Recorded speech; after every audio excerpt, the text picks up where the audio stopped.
स्वागत है, अभिनंदन है। आज हम आप लोगों को नई शिक्षा नीति पढ़ाएंगे, लेकिन उससे पहले हम आपको बता दें ये नई शिक्षा नीति ये नहीं कि कोई नई शिक्षा नीति लागू कर दी गई। मतलब शिक्षा में सुधार, जैसे प्राचीन काल में भी शिक्षा लोग प्राप्त करते थे। जैसे आपने रामायण महाभारत देखा, तो रामायण में आपने देखा गुरु वशिष्ठ जी जो है श्री राम लक्ष्मण शत्रुघ्न भरत को शिक्षा देते थे। उस समय शिक्षा मौखिक दी जाती थी। धीरे महाभारत में भी शिक्षा मौखिक रूप में ही दिया जाता था। धीरे धीरे शिक्षा का स्तर और स्वरूप बदला। उसी तरह हंटर कमीशन ने जब शिक्षा में बदलाव किया था, तो उन्होंने कहा था प्राथमिक, माध्यमिक और उच्च स्तर की शिक्षा होनी चाहिए और शिक्षा का अधिकार सभी को होना चाहिए। पहले कुछ ही लोग तक शिक्षा सीमित थी, तो शिक्षा का अधिकार सभी को होना चाहिए, चाहे वो अन्य वर्ग हो, को पिछड़ा वर्ग हो या जनजाति हो, जो पहाड़ों पे रहते हैं उनको, स्त्रियों को, सबको शिक्षा मिलनी चाहिए। तो उन्हीं शिक्षाओं में सुधार करना भी, जैसे नई शिक्षा नीति आई, इससे पहले 1968 में राष्ट्रीय शिक्षा नीति आई, तो उसमें और सुधार किया गया।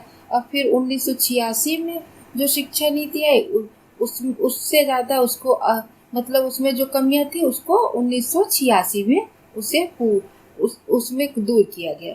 और फिर नई शिक्षा नीति आई। नई शिक्षा नीति में बहुत सारे सुधार किए गए और बहुत नई नई चीज़ें लागू की गई। तो हम सब कुछ आपको बताएंगे। आज का विषय यही है, नई शिक्षा नीति और टीचिंग एप्टीट्यूड। आप लोग किसी भी एग्जाम की तैयारी कर रहे हैं, चाहे EMRS, TGT, PGT हो या आप CTET हो, कोई भी टीचिंग का पेपर देने जा रहे हैं, तो वहाँ टीचिंग एप्टीट्यूड बहुत मतलब ज़रूर से ज़रूर आता है, इसलिए बहुत महत्वपूर्ण है। तो आप लोग इस क्लास को मिस मत करिएगा। आप लोग शुरू से आखिरी तक वीडियो ज़रूर देखिए, उसे लाइक शेयर सब्सक्राइब करिए। तो आइए शुरू करते हैं।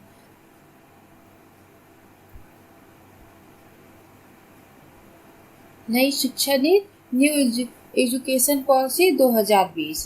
तो इसमें क्या क्या है, हम ये सब इसमें देखेंगे। नई शिक्षा नीति में शिक्षा प्रणाली, अब सबसे पहले हम लोग 1968 वाली शिक्षा नीति देखेंगे, उसके बाद उसके आगे की। तो शिक्षा प्रणाली को नियंत्रित करने वाले सभी सिद्धांतों एवं नियम कानूनों के समुच्चय को शिक्षा नीति कहा जाता है। दौलत सिंह कोठारी, पहले आप लोग कोठारी जानिए, कोठारी आयोग क्या था। तो राष्ट्रीय शिक्षा नीति कब पहली सुधार शिक्षा में कब हुई? 1968 में। तो राष्ट्रीय शिक्षा नीति से कहा गया। और ये दौलत सिंह कोठारी, तो सबसे पहले आप कोठारी आयोग समझिए क्या होता है। स्वतंत्रता के बाद से भारतीय शिक्षा प्रणाली में सुधार के लिए विभिन्न आयोगों का गठन किया गया था। जब स्वतंत्र हो गया भारत, तो शिक्षा के लिए सुधारों के लिए विभिन्न आयोग का गठन किया गया, जिसमें कोठारी आयोग भी एक कमीशन था। ठीक है। और कोठारी कमीशन का गठन भारतीय शिक्षा की गुणवत्ता को बेहतर बनाने के लिए किया गया था। किसके लिए? कि भारतीय शिक्षा में जो कमियां हैं उन्हें दूर किया जाए और शिक्षा को और उच्च स्तर तक पहुंचाया जा सके। तो इसीलिए कोठारी आयोग का गठन किया गया था। कोठारी आयोग का गठन 14 जुलाई 1964 को डॉक्टर DS कोठारी की अध्यक्षता में किया गया था। 14 जुलाई 1964 को किया गया था डॉक्टर DS कोठारी कोठारी की अध्यक्षता में। इसीलिए इसे कोठारी आयोग भी कहा जाता था। किस लिए? क्योंकि इनका नाम कोठारी था, और उसके अध्यक्ष कौन थे? Doctor DS Kothari. तो इसीलिए इस कमीशन या इसको आयोग को कोठारी नाम से भी जाना जाता है। तो आप लोग को ये चीज क्लियर हो गई होगी। अब देखिए, दौलत सिंह कोठारी प्रथम राष्ट्रीय शिक्षा नीति समिति के अध्यक्ष थे, जिसका गठन 1964 में किया गया था। अभी हमने बताया। अगला देखिए, इसमें क्या क्या चीजें हैं। 14 वर्ष की आयु तक के सभी बच्चों के लिए अनिवार्य शिक्षा का लक्ष्य और शिक्षकों का बेहतर प्रशिक्षण और योग्यता पर फोकस किया गया। मतलब जो शिक्षक आएंगे उनकी योग्यता बहुत अच्छी होनी चाहिए और उनका प्रशिक्षण भी बेहतर हो। ठीक है, तो 14 वर्ष की आयु तक के सभी बच्चों को अनिवार्य शिक्षा कर दिया गया था और प्राचीन संस्कृत भाषा के शिक्षण को भी प्रोत्साहित किया, जिसे भारत की संस्कृति और विरासत का एक अनिवार्य हिस्सा माना जाता है।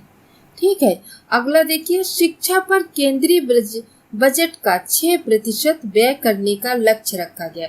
मतलब ये कहा गया कि शिक्षा पर 6% जो है व्यय किया जाएगा। माध्यमिक स्तर पर त्रिभाषा सूत्र लागू करने का आह्वान किया गया। त्रिभाषा सूत्र क्या है, ये आप लोग जान लीजिए। त्रिभाषा सूत्र क्या होता है तो तब इसके आगे हम बताएंगे।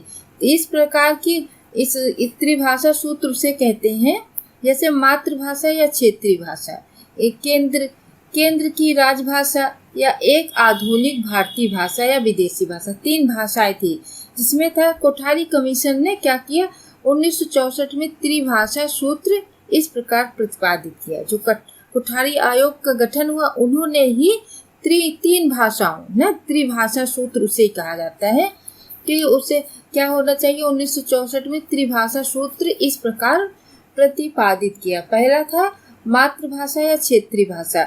नई शिक्षा नीति में भी क्षेत्रीय भाषा और मातृभाषा का जिक्र हुआ है कि पहले बच्चों को 5वीं तक मातृभाषा या क्षेत्रीय भाषा में शिक्षा दी जाएगी।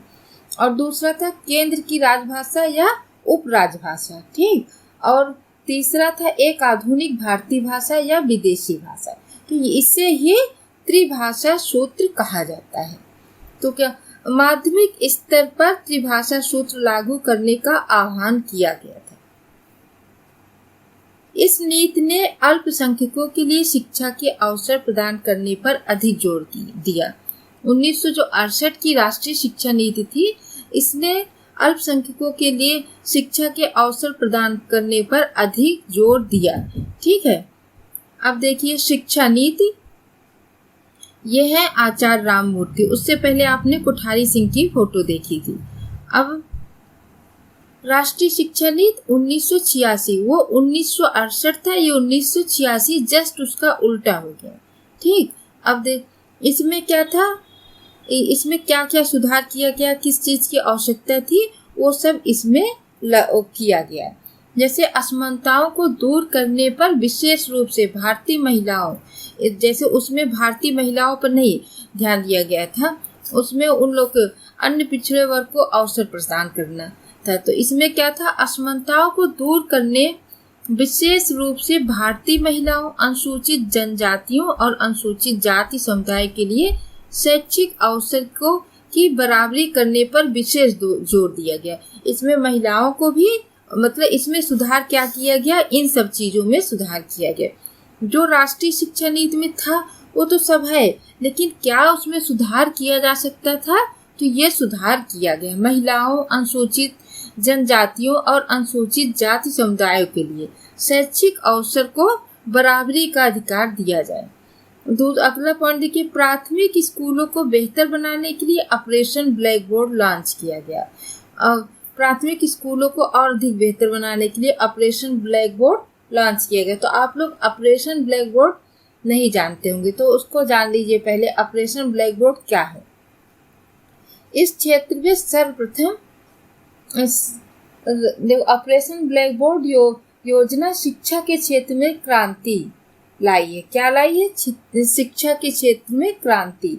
और यह योजना केंद्र सरकार द्वारा 1987 में प्रारंभ किया गया। ऑपरेशन ब्लैक बोर्ड राष्ट्रीय शिक्षा नीति 1986 के अंतर्गत है। तो यह लागू कब हुआ? 1987। केंद्र सरकार द्वारा देश के प्राथमिक विद्यालयों में न्यूनतम सुविधाओं को उपलब्ध कराने हेतु इस योजना का प्रारंभ किया गया था कि वहाँ जो न्यूनतम सुविधाएं नहीं वो सुविधाएं वहाँ उपलब्ध हों। इस योजना के अंतर्गत विद्यालयों की शिक्षण कराने हेतु आवश्यक सामग्रियां खरीदने के लिए न्यूनतम फंड दिया जाता था। ऑपरेशन ब्लैक बोर्ड के तहत शिक्षकों के पदों पर 50% महिलाओं के लिए आरक्षित किया गया। शिक्षकों के प्रशिक्षण पर जोर दिया गया। स्कूलों में पक्का कमरा, स्वच्छ पेयजल और शौचालय आदि सुविधाओं का निर्माण पर जोर दिया गया। ऑपरेशन ब्लैक बोर्ड यही था कि जो सामग्रियां हैं उन्हें खरीदने के लिए वहाँ फंड दिया जाए, जैसे ब्लैक बोर्ड, डस्टर, चौक, जो चीज़ पढ़ाने के लिए जो चीज़ आवश्यक है उनके लिए फंड दिया जाए। शौचालय बनाया जाए और पक्के कमरे बनाए जाएं, कच्चे न रहें, जिससे कि कुछ नुकसान ना हो, और पेयजल, स्वच्छ पेयजल हो, और जो शौचालय हो लड़कियों के लिए अलग हो, लड़कों के लिए अलग। ऑपरेशन ब्लैक बोर्ड का यही उद्देश्य था। ठीक। इंदिरा गांधी राष्ट्रीय मुक्त विश्वविद्यालय के साथ ओपन यूनिवर्सिटी प्रणाली का विस्तार किया। क्या ओपन यूनिवर्सिटी जानते हैं? ओपन यूनिवर्सिटी वो होता है जिससे किसी कारणवश किसी की शिक्षा अधूरी रह गई, वह उच्च शिक्षा नहीं प्राप्त कर पाया, तो वह इस यूनिवर्सिटी से अपनी शिक्षा आगे की पूरी कर सकता है। ग्रामीण भारत में जमीनी स्तर पर आर्थिक और सामाजिक विकास को बढ़ावा देने के लिए महात्मा गांधी के दर्शन आधारित ग्रामीण विश्वविद्यालय मॉडल के निर्माण के लिए नीति का आह्वान किया गया। आगे अब राष्ट्रीय शिक्षा नीति में संशोधन। राष्ट्रीय शिक्षा नीति में संशोधन कब किया गया था? 1992 में। और किसने किया था? आचार्य राममूर्ति ने। ठीक। राष्ट्रीय शिक्षा नीति 1986 में संशोधन का उद्देश्य देश में व्यावसायिक और तकनीकी कार्यक्रमों में प्रवेश के लिए अखिल भारतीय आधार पर एक आम प्रवेश परीक्षा आयोजित करना था।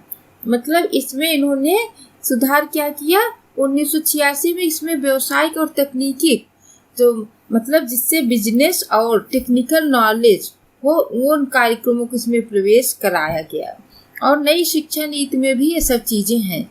इंजीनियरिंग और आर्किटेक्चर कार्यक्रमों में प्रवेश के लिए सरकार ने राष्ट्रीय स्तर पर संयुक्त प्रवेश परीक्षा, ज्वाइंट एंट्रेंस एग्जामिनेशन जी, और अखिल भारतीय इंजीनियरिंग प्रवेश परीक्षा ALL Indian engineering entrance examination ALEEE तथा राज्य स्तर के संस्थानों के लिए राज्य स्तरीय इंजीनियरिंग प्रवेश परीक्षा SLEE निर्धारित की।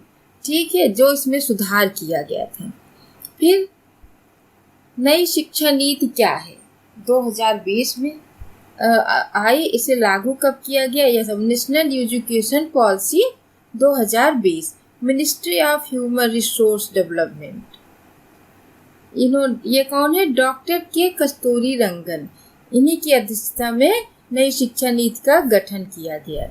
नई शिक्षा नीति 2020 धर्मेंद्र प्रधान द्वारा राष्ट्रीय शिक्षा नीति 2020 का शुभारंभ किया गया। किसकी अध्यक्षता में? धर्मेंद्र प्रधान द्वारा। अब भारत की राष्ट्रीय शिक्षा नीति 21वीं सदी की पहली शिक्षा नीति है। नेशनल एजुकेशन पॉलिसी 21वीं सदी की पहली शिक्षा नीति है। नई राष्ट्रीय शिक्षा नीति यानी NEP 2020 को केंद्रीय कैबिनेट ने 29 जुलाई 2020 को मंजूरी दी। कब दी? 29 जुलाई को। 29 जुलाई 2020 बहुत इम्पोर्टेंट है, इसको जरूर ध्यान दीजिएगा। यह नीति भारत की परंपराओं और मूल्यों को ध्यान में रखते हुए बनाई गई। भारत की परंपराओं और मूल्यों को ध्यान में रखते हुए बनाई गई थी। ये कितने वर्षों बाद यह नीति लागू हो रही? 34 वर्षों बाद। यह 34 वर्षों के बाद अर्थात 1986 के बाद भारत का सबसे बड़ा शैक्षिक सुधार है। इस नई शिक्षा नीति को कहा जाता है कि 1986 के बाद भारत का सबसे बड़ा शैक्षिक सुधार है। अगला देखिए, नई शिक्षा नीति के तहत 5+3+3+4 पैटर्न का पालन किया जाएगा। ये 5+3+3+4 क्या है ये जानिए। न्यू एजुकेशन पॉलिसी के अंतर्गत 5+3+3+4 पैटर्न फॉलो किया जाएगा। इसमें 12 साल की स्कूली शिक्षा होगी और 3 साल की प्री स्कूल, जैसे 3 साल का बच्चा कहाँ पढ़ेगा? आंगनबाड़ी में। और फिर उसका एडमिशन स्कूल में कराया जाएगा, तो उसका एडमिशन जो है वो दूसरी कक्षा से दूसरी कक्षा से अपना एडमिशन कराया जाएगा उसका। और जो आंगनबाड़ी में खेल खेल में उसे सब कुछ सिखाया जाएगा। तो 1 से 5 तक जो शिक्षा वो लेगा वो मातृभाषा या क्षेत्रीय भाषा में दोनों में ले सकता है। और उसके 6 से जब 6 क्लास में जाएगा तो फिर उसे टेक्निकल चीज़ें और व्यवसायिक चीज़ों से भी लैस कर दिया जाएगा और उसे कोडिंग 6 क्लास से ही सिखाई जाएगी। तो अब देखिए, अब 5+3+4 आपको समझ में आया होगा कि क्या है। पहले वाली जो 1986 की शिक्षा नीति थी उसमें 10+2 था। ठीक, अब ये नई शिक्षा नीति के तहत 5+3+3+4 पैटर्न का पालन किया जाएगा। इस पैटर्न में 12 साल की स्कूली शिक्षा और 3 साल की मुफ्त स्कूली शिक्षा शामिल है। 5वीं कक्षा तक शिक्षा मातृभाषा या क्षेत्रीय भाषा में दी जाएगी। 5वीं तक। ठीक, शिक्षा मंत्रालय का नाम बदलकर मानव संसाधन विकास मंत्रालय कर दिया गया है। मोस्ट इम्पोर्टेंट, क्या कर दिया गया? शिक्षा मंत्रालय का नाम बदलकर शिक्षा मंत्रालय का नाम बदलकर मानव संसाधन विकास मंत्रालय कर दिया गया है। 2030 तक स्कूली शिक्षा में 100% GIR यानी ग्रॉस इनरोलमेंट रेशियो के साथ पूर्व विद्यालय से माध्यमिक विद्यालय तक शिक्षा का समावेश किया जाएगा। शिक्षा के क्षेत्र पर केंद्र और राज्य सरकार की मदद से GDP का 6% हिस्सा व्यय करने का लक्ष्य निर्धारित किया गया है नई शिक्षा नीति के अनुसार। ये पूरा चार्ट है। ठीक है, तो ये वही 5+3+3+4 का पूरा ये चार्ट है कि कितने साल से कहाँ पढ़ेगा, फिर बच्चा कहाँ पढ़ेगा, क्या क्या। तो इसको भी आप लोग जरूर पढ़ लीजिएगा। और नई शिक्षा नीति के प्रमुख बिंदु क्या क्या हैं? नई प्रारंभिक शिक्षा से संबंधित प्रावधान है। 3 से 8 वर्ष की आयु के बच्चों के लिए शैक्षिक पाठ्यक्रमों को 2 समूहों में विभाजन। 3 से 6 वर्ष की आयु के बच्चों के लिए आंगनबाड़ी या बाल वाटिका या प्री स्कूल के माध्यम से मुफ्त, सुरक्षित और गुणवत्तापूर्ण प्रारंभिक बाल्यावस्था देखभाल और शिक्षा के उपलब्धता सुनिश्चित करना है। Early childhood care and education ECCE के अगर इसका फुल फॉर्म पूछ ले तो इस पर विशेष ध्यान दीजिएगा। Early childhood care and education की उपलब्धता सुनिश्चित करना। फिर 3 से 6 वर्ष हो गया। अब 6 से 8 वर्ष तक के बच्चों को प्राथमिक विद्यालय में कक्षा 1 से 2 तक शिक्षा प्रदान की जाएगी। कक्षा 1 से 2 तक प्राथमिक विद्यालय में। फिर क्या किया जाएगा? प्रारंभिक शिक्षा को बहुस्तरीय खेल और गतिविधि आधारित बनाने को प्राथमिकता दी जाएगी। मतलब इसमें जो शिक्षा प्राप्त करेंगे बच्चे खेल खेल में सब कुछ सीख जाएंगे। फिर है MHRD द्वारा बुनियादी साक्षरता और संख्यात्मक ज्ञान पर एक राष्ट्रीय मिशन, national mission on foundational literacy and numeracy की स्थापना। क्या है? बुनियादी साक्षरता और संख्यात्मक ज्ञान पर एक राष्ट्रीय मिशन की स्थापना। आप जानिए क्या होता है MHRD? क्या होता है? यह होता है मानव संसाधन विकास मंत्रालय, इसे कहा जाता है। MHRD को क्या कहा जाता है? मानव संसाधन विकास मंत्रालय। 35 साल बाद इसका नाम बदलकर शिक्षा मंत्रालय कर दिया गया है। 35 साल के बाद तक इसका नाम बदलकर क्या कर दिया गया है? शिक्षा मंत्रालय। इसका फुल फॉर्म क्या है? Ministry of human resource development. इसका फुल फॉर्म है MHRD का ministry of human resource development. ठीक है, तो आगे देखिए। राज्य सरकारों द्वारा वर्ष 2025 तक प्राथमिक विद्यालयों में कक्षा 3 तक के सभी बच्चों में बुनियादी साक्षरता और संख्यात्मक ज्ञान प्राप्त करने हेतु इस मिशन के क्रियान्वयन की योजना तैयार की जाएगी सभी सरकारों द्वारा। ठीक है, 2025 तक कक्षा 3 तक। फिर है कक्षा 5 तक की शिक्षा में मातृभाषी विविधता को संरक्षण। कक्षा 5 तक की शिक्षा में मातृभाषा या स्थानीय या क्षेत्रीय भाषा को अध्यापन के माध्यम से के रूप में अपनाने पर बल दिया गया। मातृभाषा को कक्षा 8 और आगे की शिक्षा के लिए प्राथमिकता देने का सुझाव दिया गया है। मतलब मातृभाषा की में शिक्षा आप कक्षा 8 के आगे भी दे सकते हैं, ऐसा सुझाव दिया गया है। स्कूली और उच्च शिक्षा में छात्रों के लिए संस्कृत और अन्य प्राचीन भारतीय भाषाओं का विकल्प उपलब्ध होगा, परंतु किसी भी छात्र पर भाषा के चुनने में कोई बाध्यता नहीं होगी। अगर आपकी इच्छा है तो आप संस्कृत या प्राचीन भारतीय कोई भाषा जैसे पाली है, ये सब आप प्राकृत है, आप ये सब भाषाएं भी सीख सकते हैं। ऐसा कहने का तात्पर्य है किसी को इसको सीखने के लिए बाध्य नहीं किया जाएगा। कक्षा 6 से शैक्षिक पाठ्यक्रमों में व्यावसायिक शिक्षा को शामिल कर दिया जाएगा और इसमें इंटर्नशिप की व्यवस्था भी की जाएगी। जो इंटर्नशिप अब बच्चे जो इंजीनियरिंग कर ले रहे हैं, जिनकी NIT या IIT में सिलेक्शन हो रहा, अब इंटर्नशिप पा रहे हैं, तो ये इस नई शिक्षा नीति में कक्षा 6 का बच्चा ही इंटर्नशिप प्राप्त कर सकेगा। ऐसी शिक्षा व्यवस्था की गई है। फिर है छात्रों की प्रगति के मूल्यांकन तथा छात्रों को अपने भविष्य से जुड़े निर्णय लेने में सहायता प्रदान करने के लिए कृत्रिम बुद्धिमत्ता आधारित सॉफ्टवेयर का प्रयोग किया जाएगा। आर्टिफिशियल इंटेलिजेंस AI, ठीक, तो क्या करेगा, कृत्रिम बुद्धिमत्ता का पर आधारित सॉफ्टवेयर का प्रयोग कर सकता है।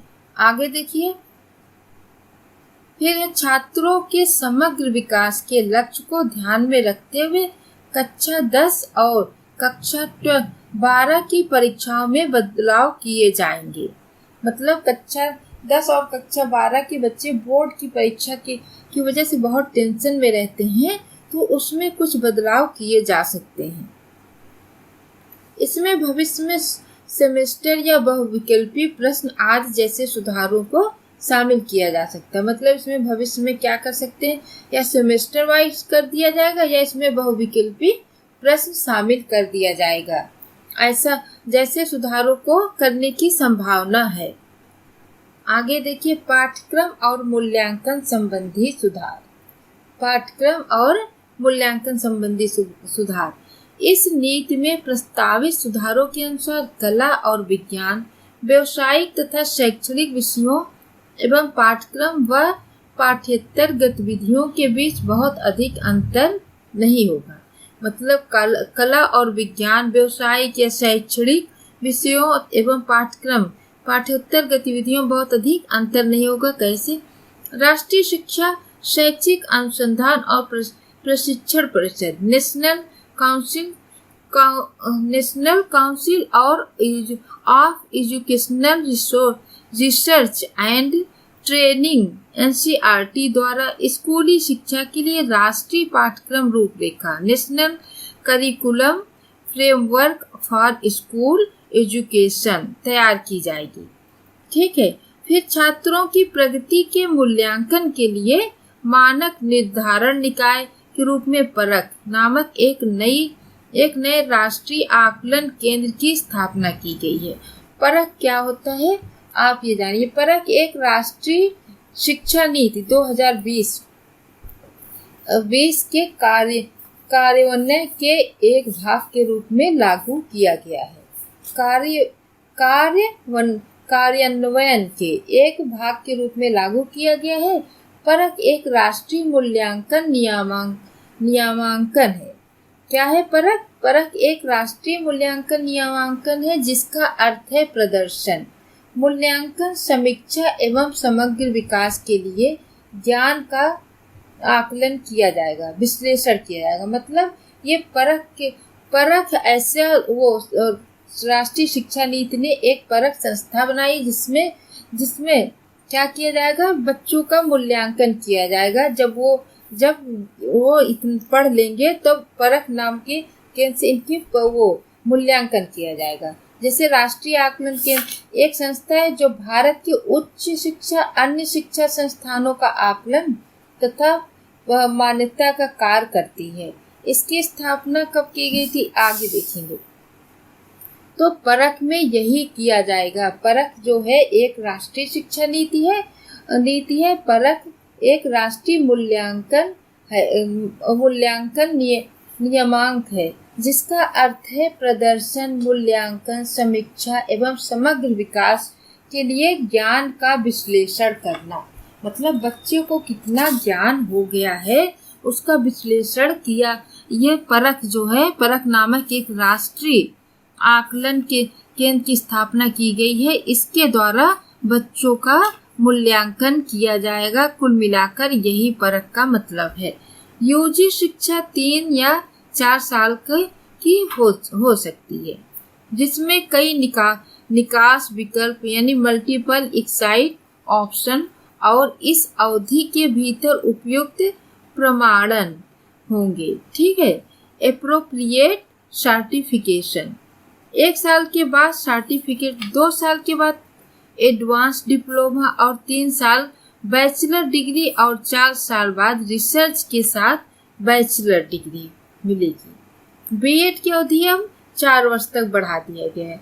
नई शिक्षा नीति के तहत एमफिल कार्यक्रम को समाप्त कर दिया गया है और 2030 के अंत तक एक शिक्षक के लिए न्यूनतम योग्यता 4 वर्षीय प्री एड कार्यक्रम होगा। निर्धारित मानकों का अनुपालन नहीं करने वाले सभी शिक्षण संस्थानों के विरुद्ध कड़ी कार्रवाई की जाएगी। मतलब जो 2030 में जो शिक्षक भर्ती होंगे उनकी योग्यता यानी 4 वर्ष की बीएड की डिग्री को मान्य किया जाएगा, यही मतलब है।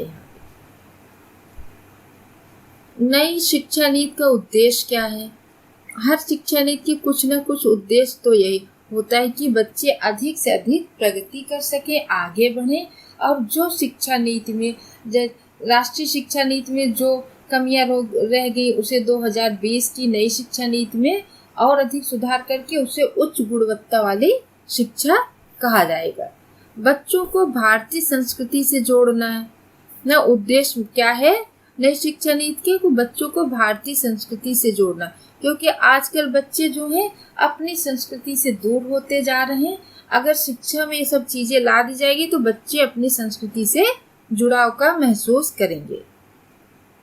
एजुकेशन को लचीला बनाना, मतलब फ्लेक्सिबल। एजुकेशन बहुत ज्यादा कठोर ना हो, जिससे बच्चों को उसमें पढ़ने में मजा आए। यह नहीं कि नौकरी पाने के लिए पढ़े, बच्चे मजे के लिए पढ़ाई करें।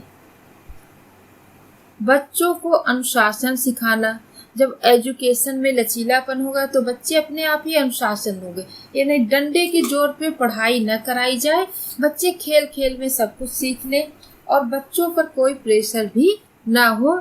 नई शिक्षा नीति का मेन उद्देश्य यही है। एजुकेशन पॉलिसी को पारदर्शी बनाना। इवैल्यूएशन पर जोर देना यानी मूल्यांकन करते रहना बच्चों का।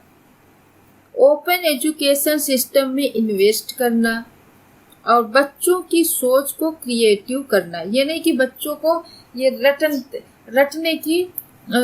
रटने पर फोकस किया जाए। बच्चों को रटने की शिक्षा पर जोर ना देकर क्रिएटिव करना कि बच्चा जो भी करे अपने तरफ से जो भी करे वो उसके लिए उसे प्रोत्साहित करते रहना। इसे कहते क्रिएटिव करना। बच्चों की सोच को क्रिएटिव करना कि मतलब आप इस फील्ड में अच्छे हैं तो आप ये कर सकते हैं। कुछ ऐसा नहीं कि आपको यही चीजें करनी है। गुणवत्तापूर्ण एजुकेशन डेवलप करना, यही मतलब था। गुणवत्ता मतलब शिक्षा में बहुत क्वालिटी हो। रिसर्च पर ज्यादा ध्यान देना। एक साथ कई लैंग्वेज पर फोकस रखना। जैसे कि अगर एक साथ कई लैंग्वेज सीखेंगे तो बाहर या विदेश में जाएंगे तो उन्हें कोई दिक्कत नहीं हो। जैसे फ्रेंच हो गया, जर्मन हो गई, चाइनीज हो गई, ये सब भाषाएं अगर सीखे रहेंगे तो कहीं बाहर जाएंगे बच्चे तो उन्हें किसी प्रकार की समस्या नहीं होगी। नई शिक्षा नीति संबंधी चुनौतियां। महंगी शिक्षा। नई शिक्षा नीति में विदेशी विश्वविद्यालयों के प्रवेश का मार्ग प्रशस्त किया गया है। विभिन्न शिक्षाविदों का मानना है कि विदेशी विश्वविद्यालयों के प्रवेश से भारतीय शिक्षण व्यवस्था महंगी होने की संभावना है। परिणाम स्वरूप निम्न वर्ग के छात्रों के लिए उच्च शिक्षा प्राप्त करना चुनौतीपूर्ण हो जाएगा। मतलब कुछ लोगों का मानना है कि जब यहाँ विदेशी विश्वविद्यालयों का प्रवेश दिया जाएगा तो वह शिक्षा व्यवस्था बड़ी महंगी हो जाएगी और जो निम्न वर्ग के लोग हैं या छात्र हैं वो उच्च शिक्षा प्राप्त करने के लिए मतलब उनको उच्च शिक्षा प्राप्त करना एक चुनौती हो जाएगी। शिक्षा का संस्कृतिकरण।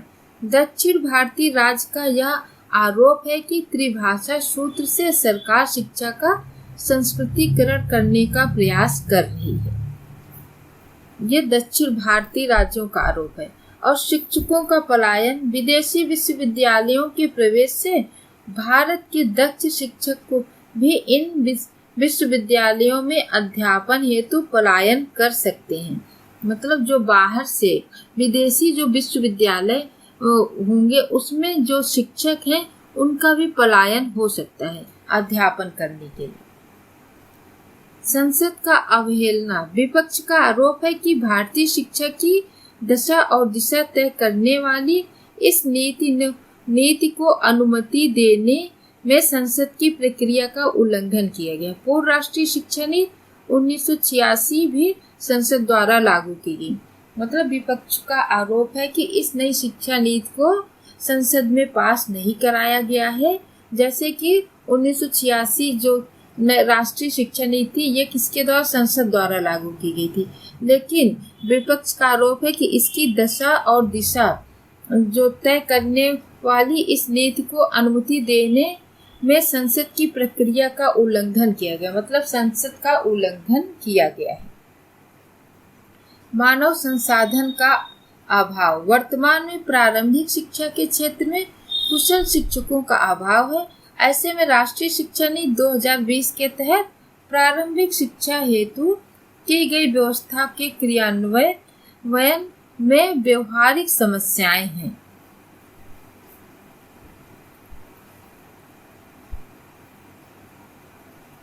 वीडियो को लाइक कर दीजिएगा, शेयर कर दीजिएगा और सब्सक्राइब कर दीजिएगा।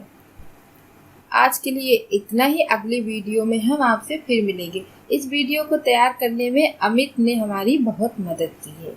आप लोग हमारे वीडियो को शुरू से लेकर आखिरी तक जरूर देखिए। धन्यवाद।